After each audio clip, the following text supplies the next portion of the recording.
The NFL's scouting combine is officially underway in Indianapolis. And if you think this week is just about 40-yard dashes and bench press numbers, let me tell you right now, this is where the real off-season begins for the San Francisco 49ers. You've got John Lynch there. You've got the personnel department there. Every major decision-maker from around the league is walking the same hallways, sitting in the same hotels, eating in the same restaurants. And while the cameras focus on defensive, linemen running drills, what's happening behind closed doors is what could shape the 49ers' entire next 4 weeks. Now here's something interesting. Kyle Shanahan and the coaching staff aren't there. And that's not new. They've made it clear over the years they feel more productive staying back in Santa Clara, grinding film and preparing for the new league year. That tells you something. This organization isn't treating the combine like a spectacle. They treat it like preparation season. Free agency hits before the draft, and that window is coming fast. So what are the 49ers actually doing in Indianapolis? First, they're gathering information. Agents are everywhere. This is the unofficial start of negotiations, even if nobody wants to say it out loud. Teams are gauging price tags. They're feeling out trade interest. They're building contingency plans. By the time free agency officially opens, most of the groundwork is already laid. And if you're the 49ers, you're looking hard at certain position groups. Defensive line, both edge and interior, absolutely jumps off the page. You know that's an area that needs reinforcement. Offensive line is another. Secondary depth, possibly wide receiver. These are not random evaluations. These are strategic priorities. The on-field workouts start with defensive linemen. And that matters, because if you're investing a first-round pick, you better be sure.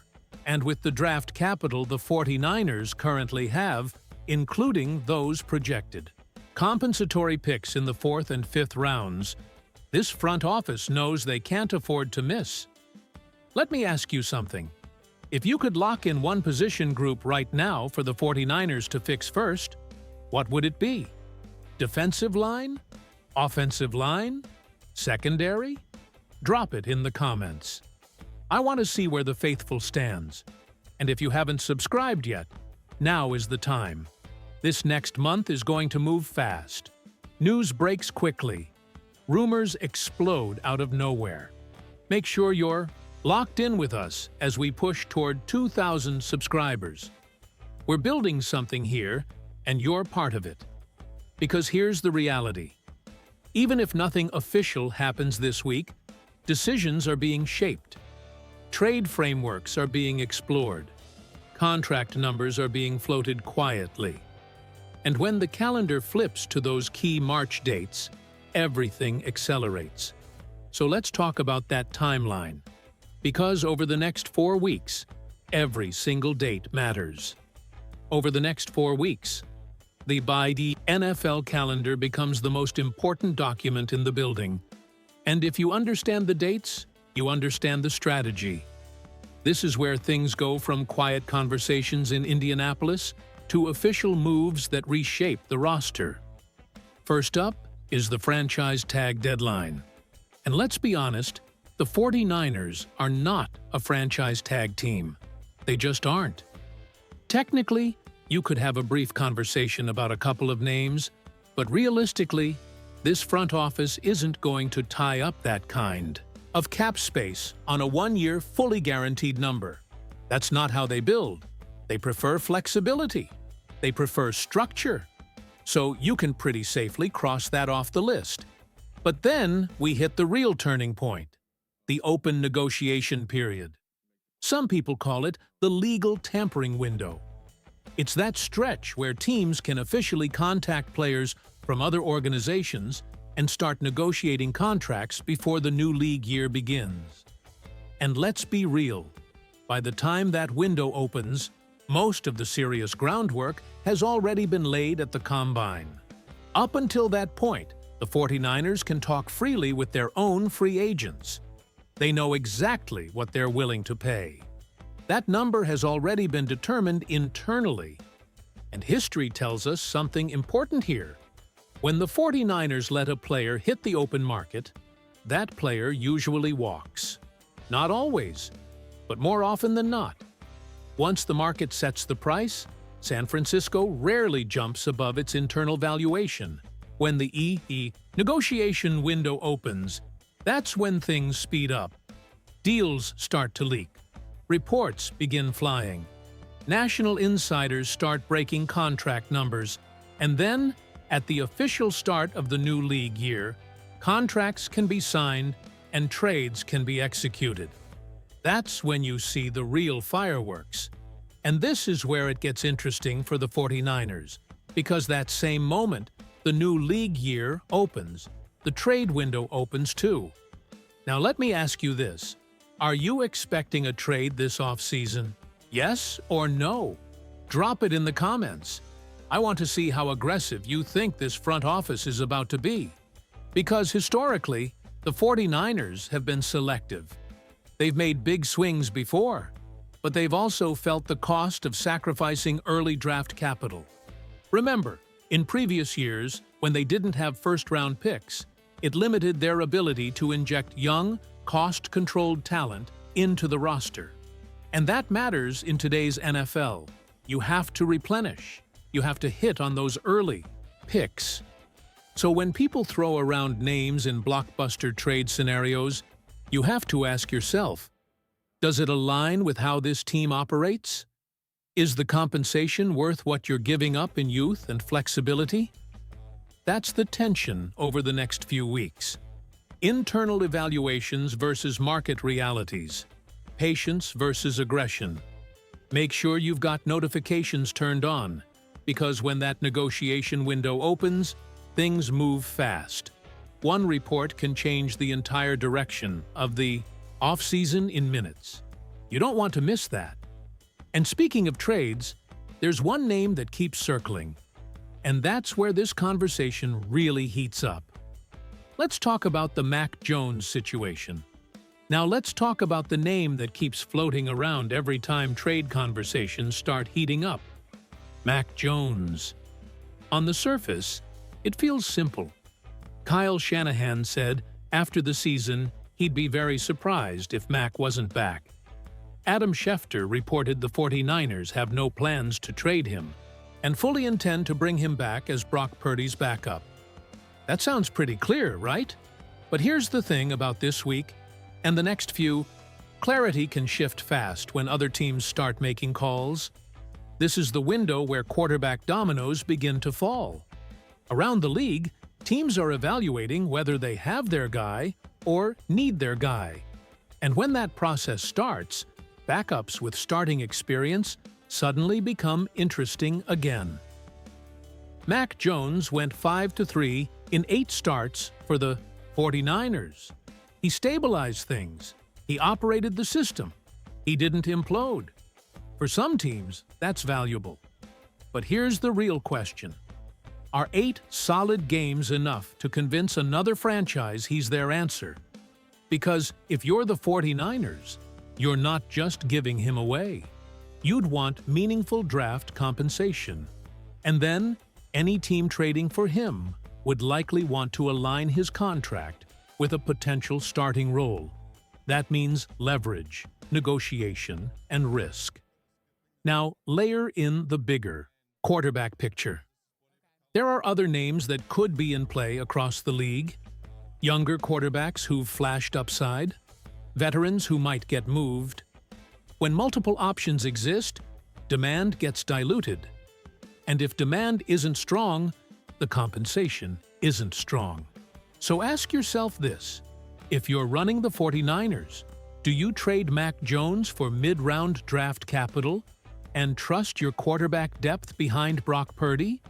Or do you keep stability in the room and move forward knowing you've got a backup who understands the system? Drop a trade him or keep him in the comments. I want to know where you stand.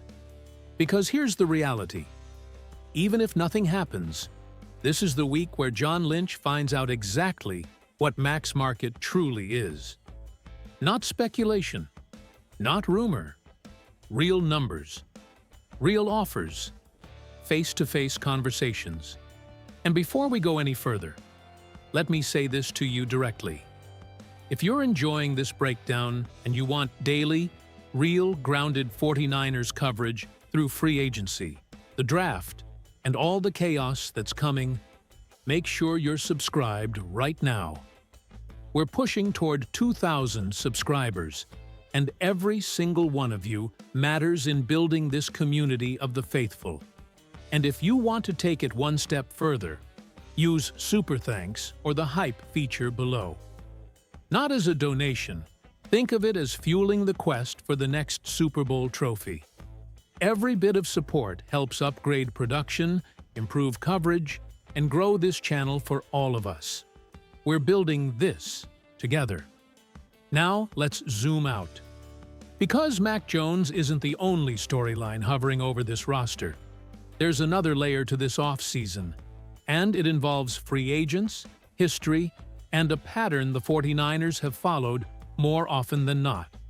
Let's talk about who's likely staying and who's probably walking.